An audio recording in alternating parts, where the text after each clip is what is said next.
Long time ago, they had these brownie cameras, and you would send the film off to Kodak to be developed. And I was a kid and I was playing with the camera and I accidentally took a photograph of my foot. I was probably 3 or 4 years old. So that's when my photography career began. I am Michael Bracey, and this is Artists in Their Space. Yep, so do I need makeup, anybody? Or what do you think? I've always been a creative person. I used to draw and I used to paint, but I think I was a little impatient. I wanted to see the results right away. And so I knew with photography, you know, I could take the photograph and get it developed and printed and boom, there it is. I'm a social documentary photography. Basically what I do is I tell stories with my camera. And what inspired me was this person named Gordon Parks, who was an African-American photographer. He was the first African-American photographer to shoot for Life magazine. And he used his camera to expose the injustices throughout the United States. And I took that on myself, but a little bit broader because I do a lot of traveling outside of the United States. My style of photography, of course, you know, when you start off in anything, sometimes it becomes a hobby. You know, you take pictures of weddings, you take pictures of puppies, you take pictures of flowers, all that kind of stuff. I just decided to take it a little bit farther, and I just felt more at peace with what I was doing with that. Because of my experiences in society, I felt that just like Gordon Parks, my photography can be my voice.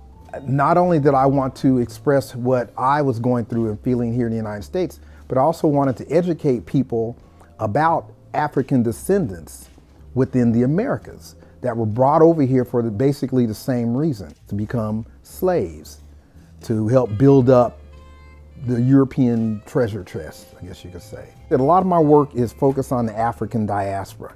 Photography itself, the word photography is a Greek word that means to draw with light, okay? So if you don't have light, you don't have photography. So you gotta have light. So light is probably the main element. The second element is composition. You have to compose your image to make it alluring to the observer. You're telling a story, okay? So you have to make sure that your audience is absorbed with the image that you're creating, and that is through composition. And the third element is choosing the right moment to snap the shutter. I also looked at a French photographer, his name is Henri Cartier-Bresson. He coined the phrase, the decisive moment, where all the three basic elements of a photograph come together to be very pleasing. Well, the main show at the Hutchinson Fine Art Center is called Caras Lindas de Colombia, which means beautiful faces of Colombia. And it's a focus on the Afro-Colombian population in Colombia, South America, which is actually the third largest African population in this side of the world. Now, that is actually a part of another show called Africans Within the Americas.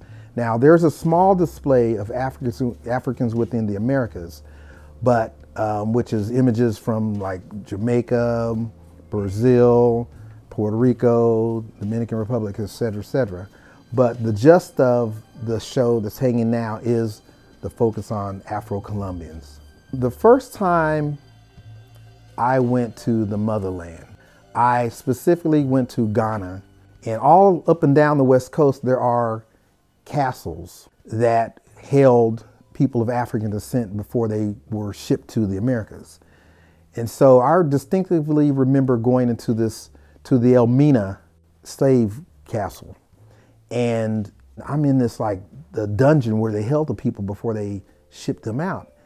And it just seemed, this eerie feeling came over me, like I could just hear the cries. These people were chained up.